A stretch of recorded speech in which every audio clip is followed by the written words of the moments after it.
শিলিগুড়ি সেবক রোডের শালুগড়ায় অবস্থিত রামকৃষ্ণ মিশনের সেবক হাউসে হামলার ঘটনার নিন্দা প্রকাশ করলেন জলপাইগুড়ির বিদায়ী সাংসদ জয়ন্ত কুমার রায়। মঙ্গলবার তিনি জলপাইগুড়ি রামকৃষ্ণ মিশন আশ্রমে গিয়ে আশ্রম কর্তৃপক্ষের সঙ্গে দেখা করেন এবং সেদিন কী ঘটেছিল তা আশ্রম কর্তৃপক্ষের কাছ থেকে বিস্তারিত শোনেন। অভিযোগ, শনিবার ভোর রাতে শিলিগুড়ির সেবক রোডের শালুগড়ায় অবস্থিত রামকৃষ্ণ মিশনের সেবক হাউসে 20-30 জনের এক দুষ্কৃতী দল ঢুকে সেখানে বসবাসকারী আশ্রমিকদের মেরে ফেলার হুমকি দেয় এবং কয়েকজনকে আশ্রম থেকে তুলে নিয়ে গিয়ে বিভিন্ন জায়গায় ছেড়ে দেওয়া হয়।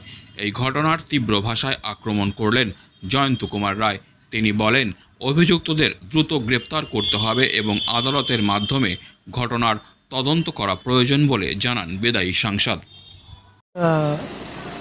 দুদিন আগের ঘটনা আপনি জানেন, মানে গতকাল তার আগের দিন রাত 3টের সময় যে ঘটনাটা ঘটে রামকৃষ্ণ মিশনে, যে সেবক রোডের ওখানে, এটা আমাদের পক্ষে খুব লজ্জাজনক এবং খুব দুঃখজনক।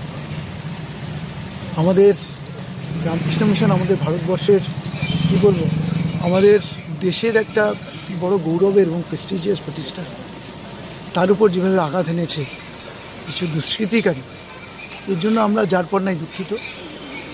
প্রধানমন্ত্রীও জানিয়েছেন, তার দুঃখের কথা ব্যক্ত করেছেন। আমিও কালকে রাত্রিবেলা টুইট করেছি যে এরকমটা হওয়া উচিত না। এবং আমি এখানে এসেছিলাম, আমার একটু বলার একটু সমস্যা আছে, যার জন্য এখন বেরোচ্ছিও না। তো ওনার সাথে এখানে মহারাজ যিনি আছেন তার সাথে দেখা করে ডিটেলসটা আরও তার সামনাসামনি জানতে চেষ্টা করলাম। কিন্তু এখন পর্যন্ত আমি একটা জিনিস বুঝতে পারছি না যে কতজনকে এখন পর্যন্ত ধরা হবে।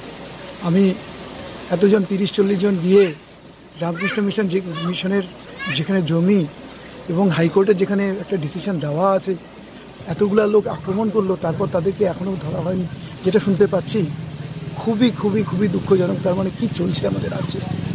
আমরা এর তীব্র নামও দেওয়া আছে, আমরা এর তীব্র প্রতিবাদ করছি। আমিও চেষ্টা করছি আমি যেখানে যেখানে জানানোর, এবং আমি হাইকোর্টের তত্ত্বাবধানে এবং আমাদের মিনিস্ট্রিকে আমি অনুরোধ করবো, হাইকোর্টের রিটায়ার্ড কোনো জাজ বা এরকম কাউকে দিয়ে এটা যাতে জাজ করা হয় এই ঘটনার, এবং এটাকে যারা অপরাধী তাদের বিরুদ্ধে ব্যবস্থা নেওয়া হয়, এটার জন্য আমি জানানোর চেষ্টা করবো। আমি হোম মিনিস্ট্রির সাথে যোগাযোগ করবো, দরকার হলে পিএমওর সাথেও যোগাযোগ করবো। এই বারবার করে একটা জিনিস দেখতে পাচ্ছি আমরা, যে সনাতন ধর্মের উপরে একটা আঘাত নেমে আসছে। কী মনে হচ্ছে, কোথা থেকে এরা সাহস পাচ্ছে? বুঝতেই পারছেন, আমি এখানে পলিটিক্যালাইজ করতে চাই না এভরিথিংকে, কিন্তু প্রশাসন যারা চালাচ্ছে তাদের কি কোনো দায়িত্ব নেই এদেরকে আইডেন্টিফাই করে এদেরকে অ্যারেস্ট করা?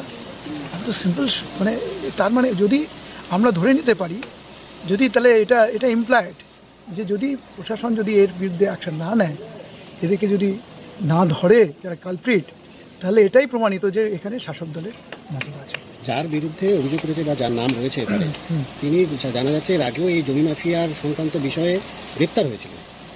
তিনি জমি মাফিয়া এখানে আরেকটা কথা বলতে হয়, জমি মাফিয়াদের যেরকম যেখানে যে দৌরাত্ম্য, সেই দৌরাত্ম্য আমি জানি না ভারতবর্ষের কোথায়, পৃথিবীর কোথাও হয় কিনা, অথচ তারা ওপেনলি ঘুরে বেড়ায়, অস্ত্রপস্ত্র নিয়ে ঘুরে যায়। আমি তো স্বামীজির কাছ থেকে শুনলাম যে ধারালো অস্ত্র নিয়ে তারা আক্রমণ করেছিল।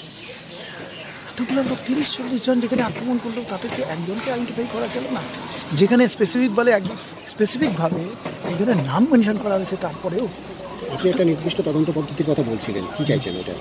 দেখুন, আমি নিজের একটা ভাবছি যে আমি হোম মিনিস্ট্রি বা এরকম মিনিস্ট্রিকে আমি জানাবো যে এখানে যাতে একটা তদন্ত হয়, নিরপেক্ষ তদন্ত হয়। আমি কাউকে আগের থেকে দোষী সাব্যস্ত করতেও ইচ্ছুক নয়। এখানে তার মাধ্যমে মানে যাতে কোনো রিটায়ার্ড জাজ এরকম ধরনের কাউকে দিয়ে এখানে একটা নিরপেক্ষ তদন্ত করা হয়, তাদের নজরদারিতে। কেন্দ্রীয় সংস্থার কোনো বিষয় আমি সেরকম কথাই বলছি। হোম মিনিস্ট্রি মানে তো কেন্দ্রীয়, তারাই তো এটা পরিচালনা করবে বা দেখবে, এবং সেখানে যেন একজন রিটায়ার্ড জাজ কেউ থাকেন, এটার জন্য ভাষা পাচ্ছেন না। পশ্চিমবঙ্গের পুলিশের উপর ভরসা করা যায়? যারা এখন পর্যন্ত, আজকে কত ঘন্টা হয়ে গেল, আজকে এখন একজন পর্যন্ত ধরা গেলাম যে এখানে নাম মেনশন করা হয়েছে 30-40 জন। কোন রাজত্বে আছি আমরা? Disclaimer. This channel may not promote any violent, harmful or legal activities. All content provided by this channel is meant for an educational purpose only.